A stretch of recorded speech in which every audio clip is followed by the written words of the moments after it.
before we jump in with the new material, I just want to answer a couple more questions that you guys posed to me on that Tell Me About the Syllabus day.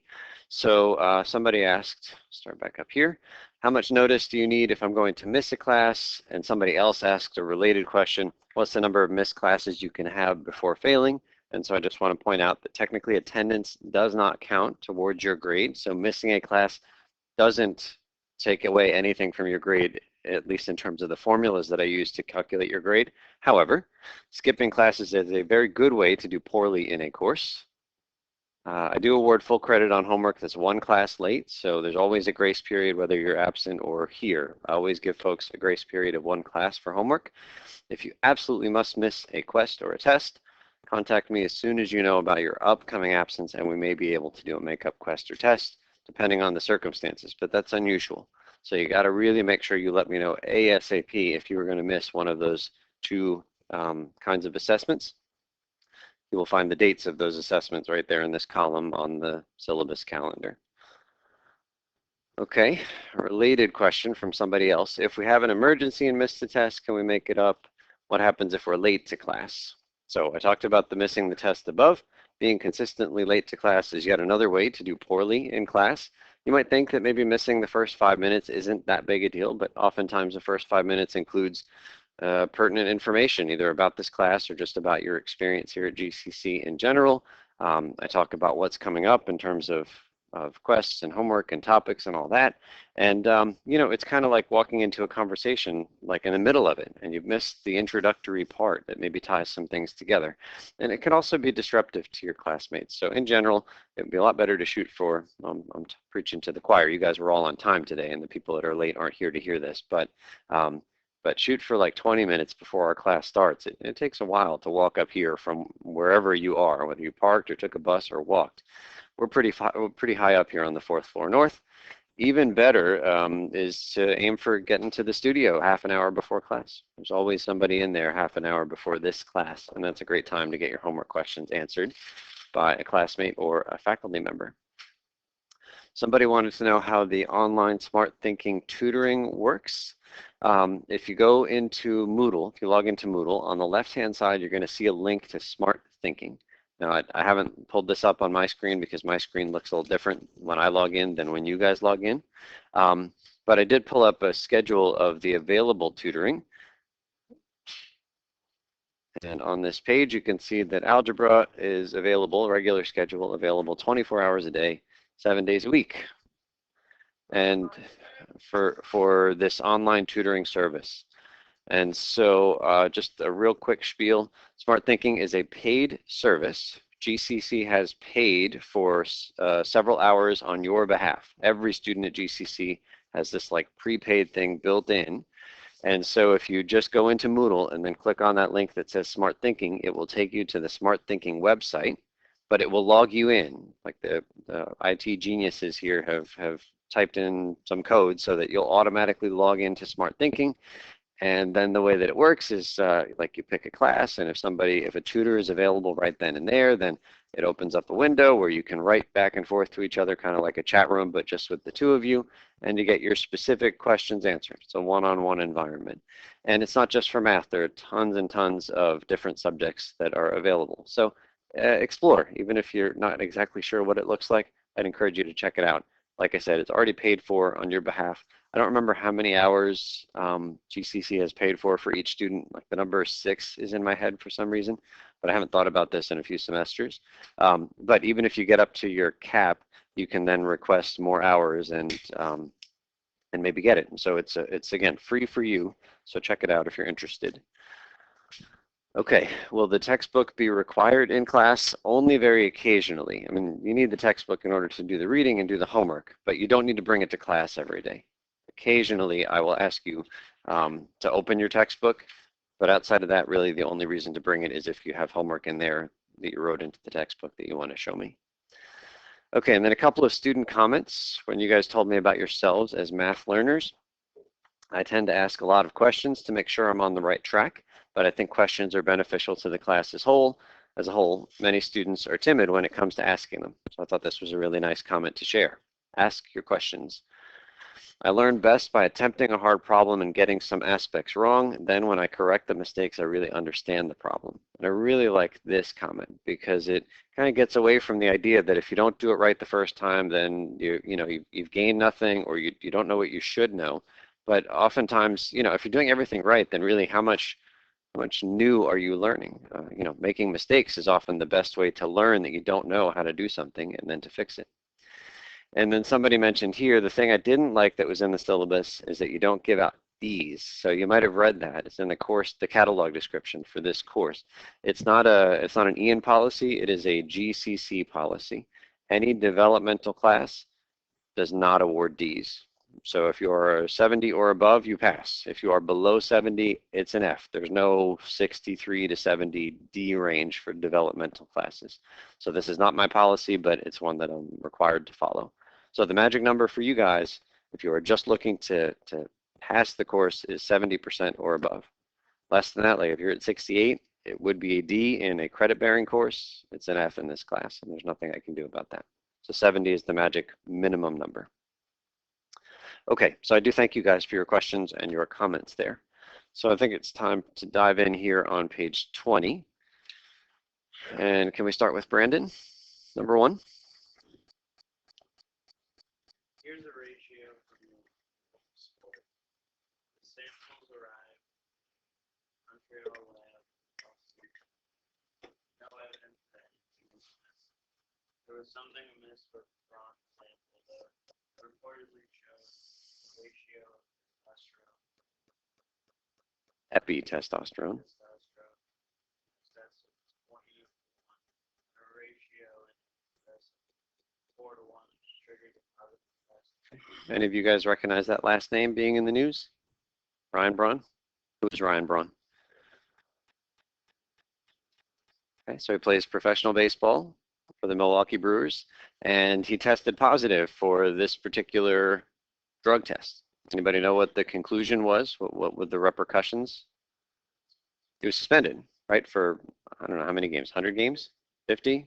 Like he missed the rest of a season, and I remember seeing this picture of some fans of the team going in with, that have the shirts with the athlete's last name on, and some people took their shirt and changed the first and last letters so that it read fraud, which was, I don't know, it was kind of an interesting take on things.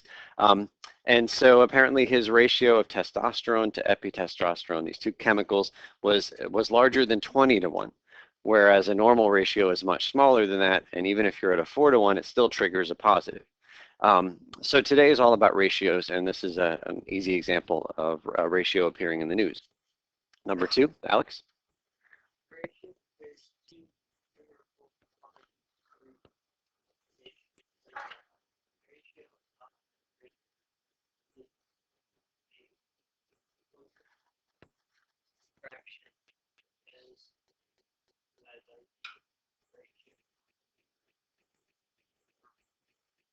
So that little colon in there is the same. They all mean division, and they're all talking about a ratio. Let's go to Zach for 3.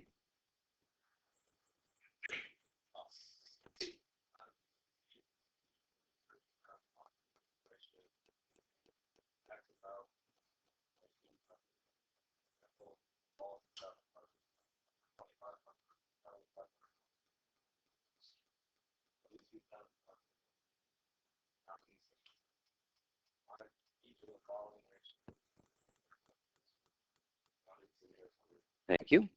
So part A, we're looking for the ratio of female to male students. The word ratio just means divide.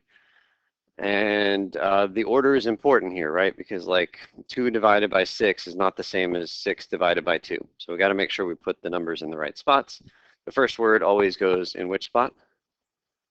On top. And that's just the way it is. So that you see that first word goes on top, then you see the word 2. You will always see that word 2 to describe a ratio. And then the second word goes on the bottom. So we're looking for female students and male students. So how many female students are there? Do we know that number right now? We don't yet. We got to do a calculation, but it's easy, right? What do we do with those two numbers? We'll subtract them. Okay, so the number of females is 2501, subtract 1006. Did I do that right? 1495. Okay, so upstairs, female students, we just figured out 1495.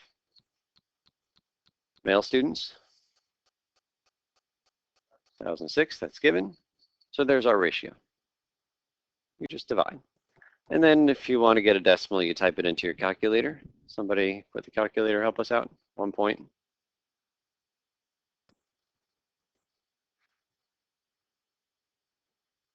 1 point, Karen?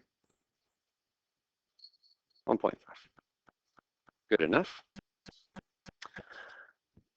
And you don't need to write this as a fraction, but I'll put it there just so we can still talk about females and males.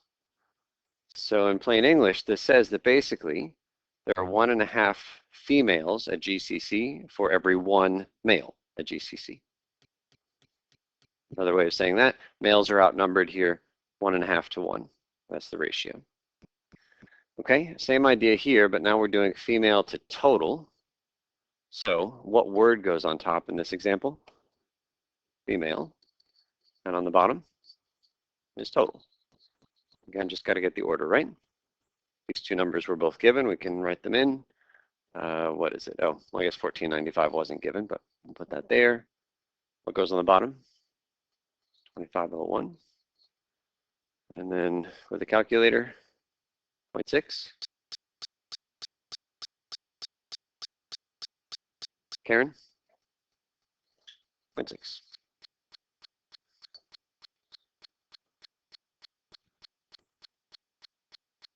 And there's a way to say that. For every 0.6 female students, there's 1 student total. Okay, that's kind of more awkward than the first thing that we said. Maybe better is to just think of that as being a 60%. 60% of the student body is female. Okay, moving on to number 4, Victor.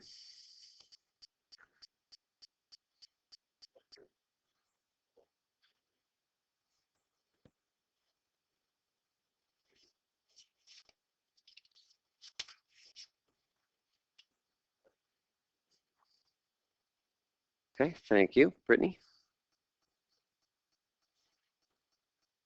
The ratio?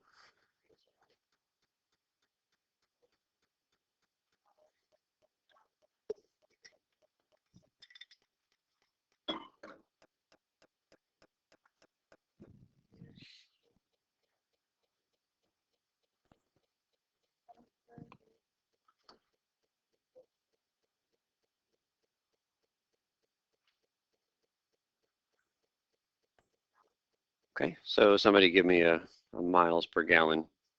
Just throw a number out. 25. So maybe you go 25 miles to the gallon in your car. There's an invisible 1 there. So that right there is a unit rate. You just have a fraction where there's a 1 in the bottom and then some other number up on the top. Usually different units. 25 miles per gallon. $3.93 per gallon. So anytime you're thinking about this per, there's a unit rate there. You know, maybe you go to the store and it's $2 per tomato. Right? So we see unit rates a lot of the time. Okay, let's move on to Morgan for 5.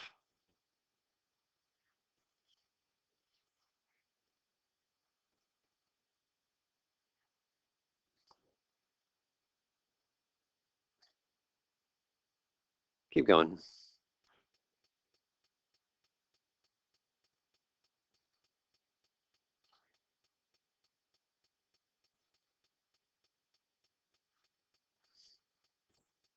Okay, so which number goes on top here? So here we were looking for the public one. Whoops. Over here it says 4-year colleges and then the keyword 2 and then 2-year colleges. 4-year goes on top, 2-year goes on the bottom. So we'll write those numbers in.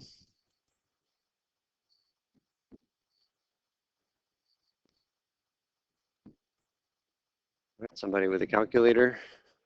Thank you. So 2.9 is good, but I want to know what it means. What does that 2.9 mean?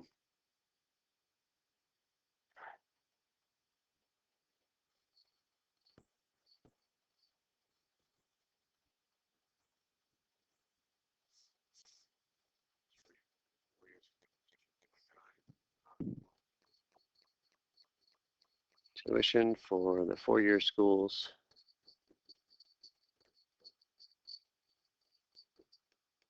is 2.9, you said times as much.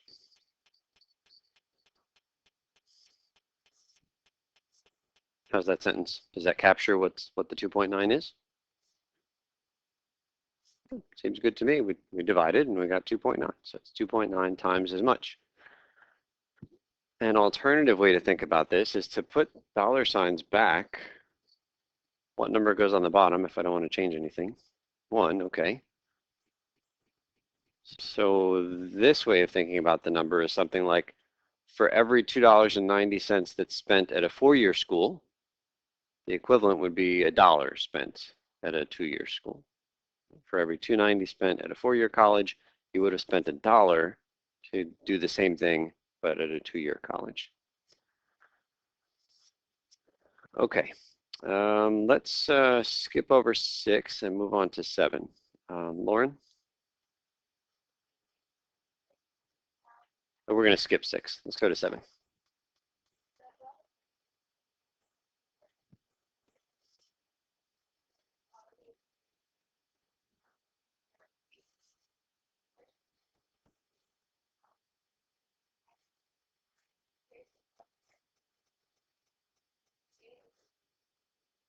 Okay, so that's just vocabulary. If you have two fractions equal to each other, that's called the proportion.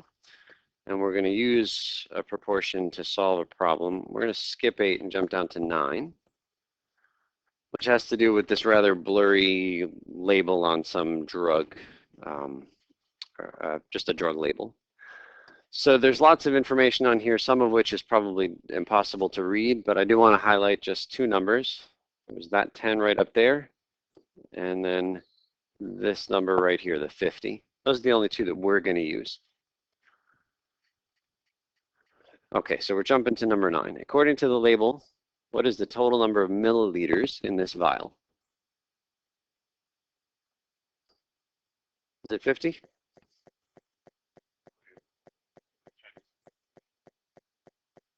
So there's 10 milliliters and then 50 milligrams per milliliter. Which one tells me how much liquid is in the bottle? Yeah, it's the milliliters, right? Milliliters is a measure of liquid, whereas milligrams is a measure of some solid substance, right? Isn't it like a mass or a weight, milligram? Okay, so there are 10 milliliters of stuff, fluid, in this bottle. Now, in the fluid, there is some drug. You can't see it because it's been dissolved, but this isn't just like plain old water. There's drug inside of this liquid, which we cannot see. And the second number tells you anybody know the like kind of medical word to describe that 50 milligrams of drug for every milliliter of fluid? Starts with the letter C. Concentration, that's it. Maybe you've heard that word, concentration. Something is like, if there's a lot of stuff in the fluid, then there's a high concentration. But if there's hardly any drug in the fluid, it's a low concentration. So yeah, that number right there is called the concentration. And I'll write down the interpretation again for that number. It just says that there are 50 milligrams of drug dissolved in every, and then I'm going to put the one, you don't need to, in every 1 milliliter of fluid.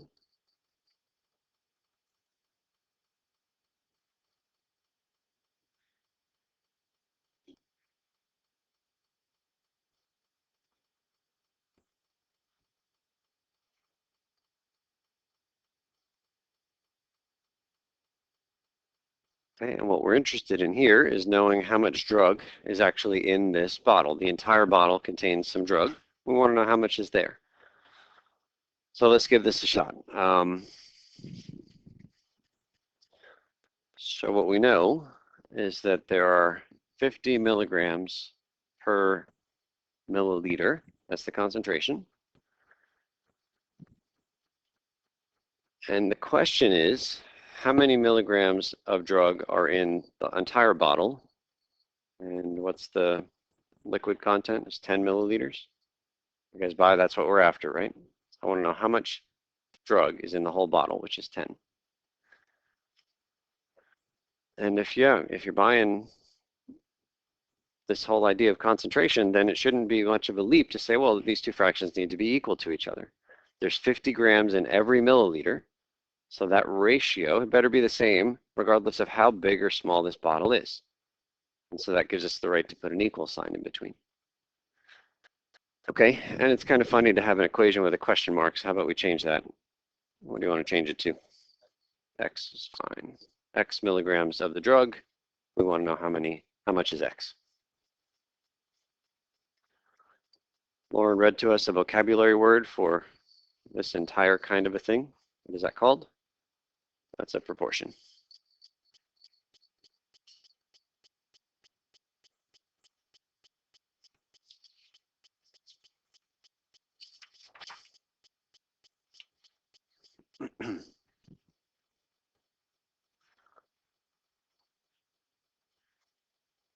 Okay, so now we have to solve for X. So we got two choices here. How do we solve for X when we have a proportion? Yeah, cross multiply. Zach, is that what you were going to say? Right, so cross multiply is a valid technique whenever you have a proportion. So I'm going to write it, and then I'm going to say that I never teach cross multiply. But we'll get the right answer. So we'll cross multiply. What does it say to do? How did you get 500 for X, Zach? Okay, so I'll put a 1 there. So X times 1. 50 times 10. So that's what we get when we cross multiply. Cross multiply means you multiply the thing on the one diagonal, 50 times 10, and you multiply the thing on the other diagonal, X times 1, and they're equal to each other. That's cross multiply, and it's valid. The reason that I don't teach it is that if I asked you guys to do 50 over 1 times X over 10, well, how would you multiply? How do we multiply two fractions? We just go straight across. 50 times X is on top, 1 times 10 is on the bottom. And the reason I don't like cross multiply, even though it's valid, is that oftentimes cross multiply replaces your knowledge of how to multiply fractions because they look so similar, right? 50 over 1 equals X over 10 versus 50 over 1 times X over 10. And all too often I see people wanting to multiply these together and then do something with the answer. I don't know what. So I just don't like cross multiply because it's this kind of one-off trick that tends to confuse how do you actually just straight multiply fractions. So I do something that one of my colleagues talked to me about. Her name is Sandy, and she said multiply both sides by both denominators.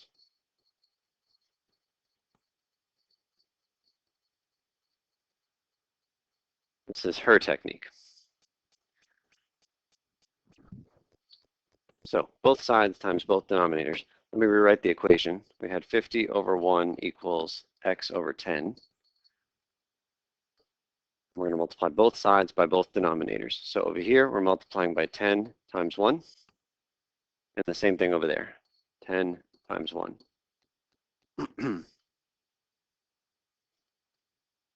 So first of all, is it legal, what we just did?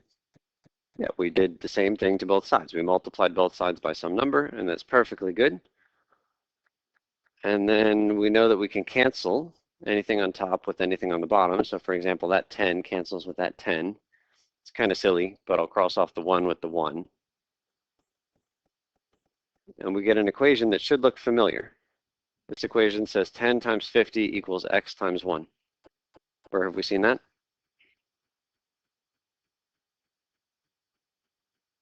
Isn't it right up above? This is what Zach gave us when he cross multiplied.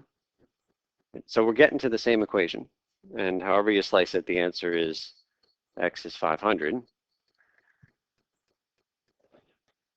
And if you want to continue to cross multiply, by all means, go ahead and do it. I'm never going to say you have to use this multiply both sides by both denominators, but cross multiply is this kind of one and done trick that there isn't much rationale presented, and it often confuses just straight multiplication of fractions. So that's why I've gone away from it. Let's throw some units on here, and then this one is done. 500 what? Milligrams is good. There are 500 milligrams of drug in the whole bottle.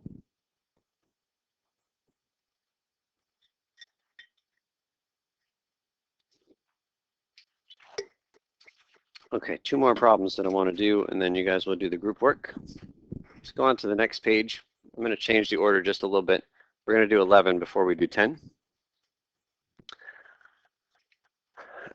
And part A is easier than part B, so let's just do part B. So we're trying to solve this equation for x.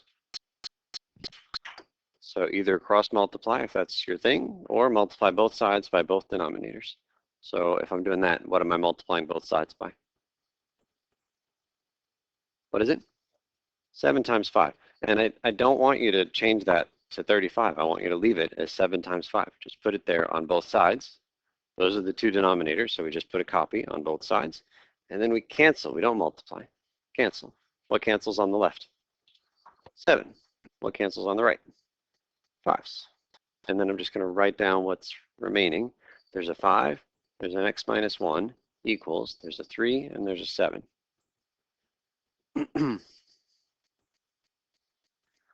Now I've made a fatal error in this one. What did I do wrong?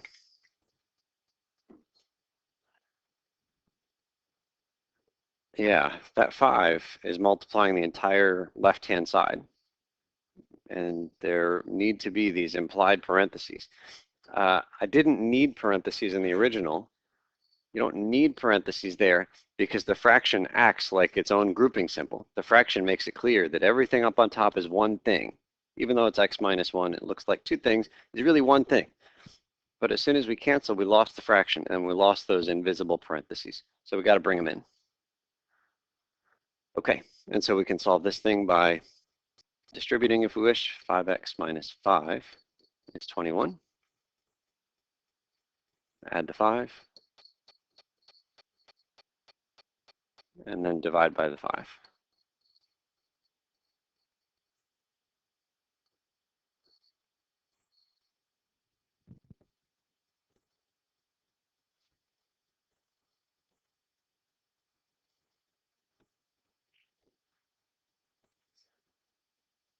Any questions on that?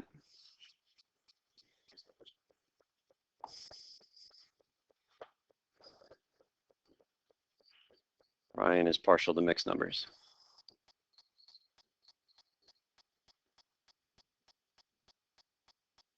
Questions on that? Yes. Yes, and I would be very surprised if you gave me 5 and a 5th, but they're both correct.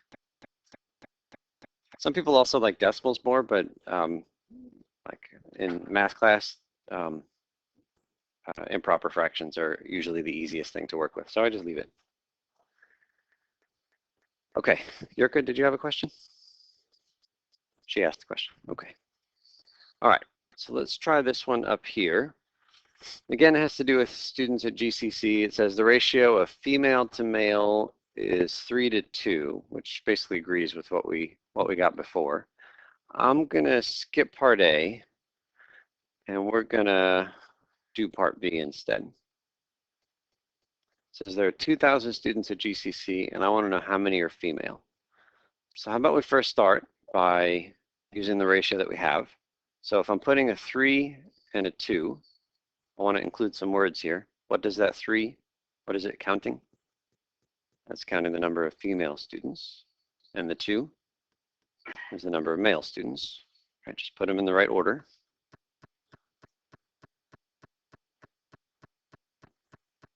And so then we'll go ahead and put an equal sign.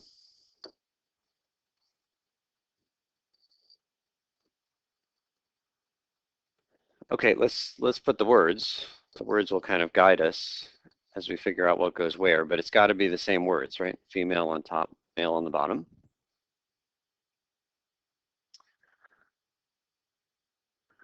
Okay, are we given either of these numbers in part B? No, we're told that there are 2,000 students total, and we want to know how many are female. So, okay, it feels like I know where the X should go. Which one are we calling the X? Number of female students. So then as soon as we know X, we're done with the problem. But unfortunately, we can't just throw 2,000 into the bottom here, right? Because 2,000 represents what?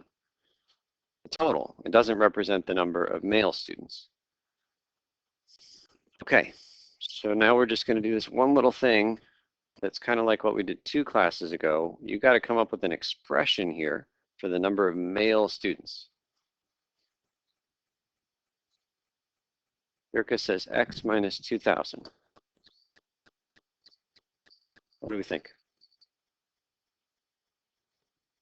Zach says, sounds good. Morgan, what do you say?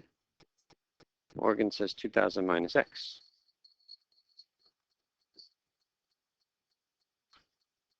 Other thoughts?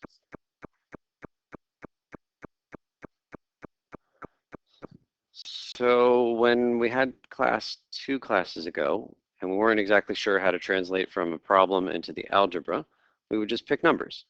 So let's pick a number. How many students are female at GCC? Just make something up. How much? 500. Super. If there are 500 male students, then how many, sorry, if there are 500 female students, then how many students are male? 1,500. We can just do that without even thinking about what we did. So let's pause and think about it. 500 female, what calculation do we do to find out how many are male? We do 2,000 minus 500, right? Whatever we get there, that's how many students are left over that are male. Yes? So all we're doing is changing, instead of 500, a specific number, what did we call it? We called it X. It's got to be the same pattern, so instead of 500, a specific number, it's X. Buy it? If there are X female students, then all the rest are male. The rest is 2,000 minus however many female students. So 2,000 minus X goes right there. Yurka. I'm sorry? When you say the order, what are you talking about? Oh, yes, the order does make a difference, because if you write it this way, then for example, when there are 500 female students, you're saying 500 minus 1,500, which is negative 1,000. I don't know where this came from, sorry. 500 minus 2,000 would be negative 1,500, but we know it needs to be positive. So yeah, the order makes a difference. Okay, so we've got our setup here. It's now a proportion. We saw how to solve proportions down below. I'm content to just end this one here. Questions on that one?